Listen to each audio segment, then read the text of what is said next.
Hai,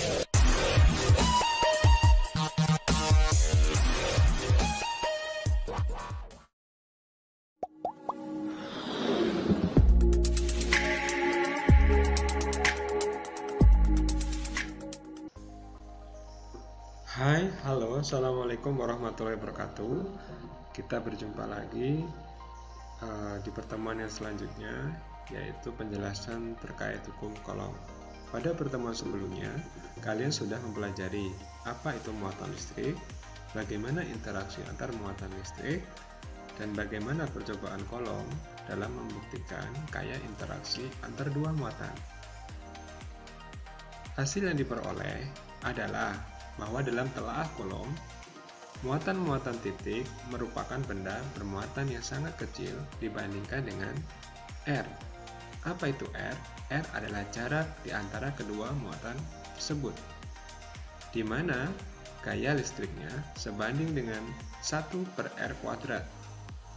Artinya, bila jarak menjadi 2 kali lipat, maka gaya itu akan berkurang menjadi 1/4 dari nilainya semula. Bila jarak menjadi setengahnya, maka gayanya akan bertambah 4 kali nilai semulanya. Gaya interaksi antara muatan yang dimaksud Coulomb dapat digambarkan dalam sebuah ilustrasi sistem koordinat, di mana di sini dijelaskan tampak ada dua buah muatan Q1 dan juga Q2 yang terpisah pada jarak R vektor, di mana Q1 memberikan gaya terhadap Q2, dan sedangkan di sini adalah jarak terhadap titik koordinat atau titik kartesian di mana kedua buah muatan itu berada.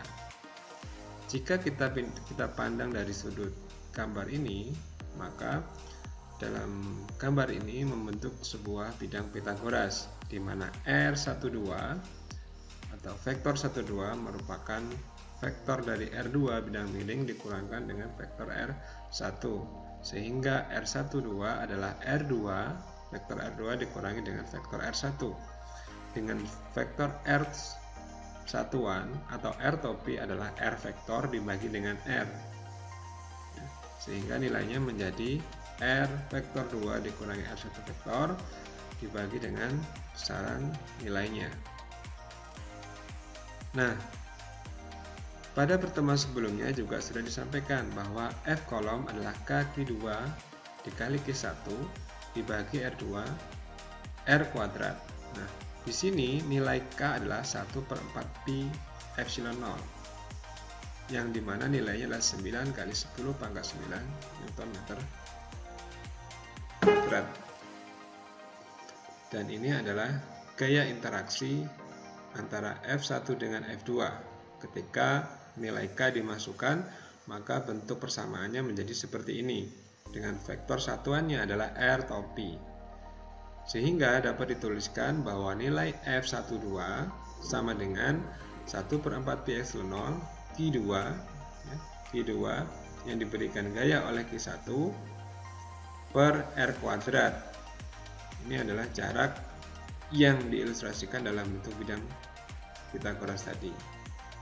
Nah, maka nilainya ketika R topi dimasukkan, bentuknya akan menjadi seperti ini.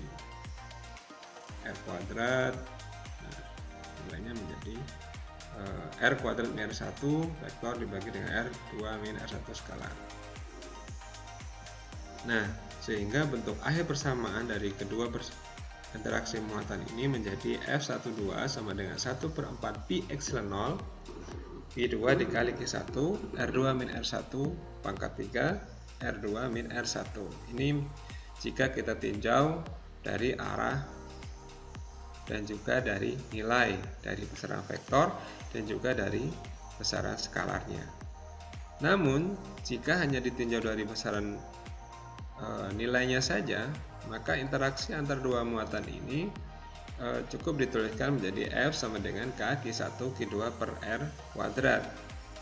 Lalu bagaimana dengan arahnya? Nah, kita lihat Di sini ada Q1, di sini ada Q2 dengan jarak R21 ataupun R12 itu sama karena tepat berada di antara dua muatan tersebut. Sedangkan R top P adalah satuan vektor. Ya. Maka nilainya R12 itu berlawanan dengan R21. Lalu bagaimana gaya pada Q1 dan Q2? Nah, sedangkan gaya yang dihasilkan oleh Q1 oleh Q2, gaya yang dihasilkan Q1 oleh Q2, sehingga kita tuliskan menjadi R21. Gaya Q1 oleh Q2. Nah, gaya Q1 oleh Q2 atau Q2 memberikan gaya terhadap Q1, sehingga nilainya adalah K Q1 Q2 per R21 kuadrat dikalikan R satuannya atau R topinya. Bagaimana jika sebaliknya, gaya pada Q2 oleh Q1? Maka dituliskan menjadi F12 atau gaya Q1 terhadap Q2, sehingga bentuknya menjadi F Q2 kali Q1 atau Q1 kali 2 per R kuadrat R12 kuadrat dikalikan dengan R topi. Nilainya sama, hanya arahnya yang berbeda. Arah gaya interaksi tergantung pada jenis muatan yang berinteraksi. Seperti di video sebelumnya, kita sudah sampaikan, ketika muatan positif dengan muatan positif, maka dia akan tolak-menolak. Sedangkan ketika muatan negatif dengan muatan positif, maka dia akan tarik-menarik. Ketika tolak-menolak, maka gayanya akan saling menjauh. Sedangkan ketika tarik-menarik, gayanya akan saling mendekat. Nah, ini adalah contohnya ketika muatan Q2 positif sedangkan muatan Q1 negatif, maka akan tarik-menarik dan arah gayanya akan saling mendekat. Nah, kemudian ketika muatannya sama-sama negatif, baik R21 yang baik Q2 ataupun Q1, maka gayanya F12 ataupun F21 akan saling tolak-menolak. Begitu juga dengan ketika muatannya sama-sama positif. Nah, maka arah gayanya juga sama akan saling tolak-menolak.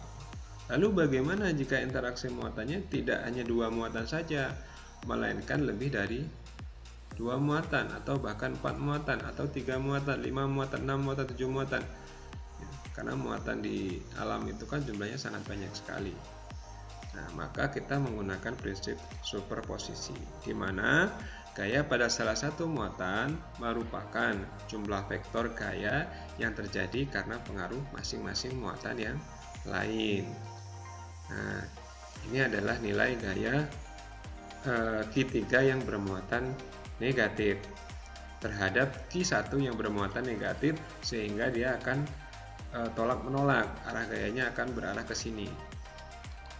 Nah, yang kedua, antara Q2 dengan Q3 berbeda muatan, sehingga Q3 terhadap Q2 arah gayanya mengarah Q2 karena dia tertarik F32-nya. Nah, lalu ini adalah resultan dari gaya yang dihasilkan F3. Nah, bagaimana menghitung F3? Maka F3 itu adalah F31 ditambah dengan F32.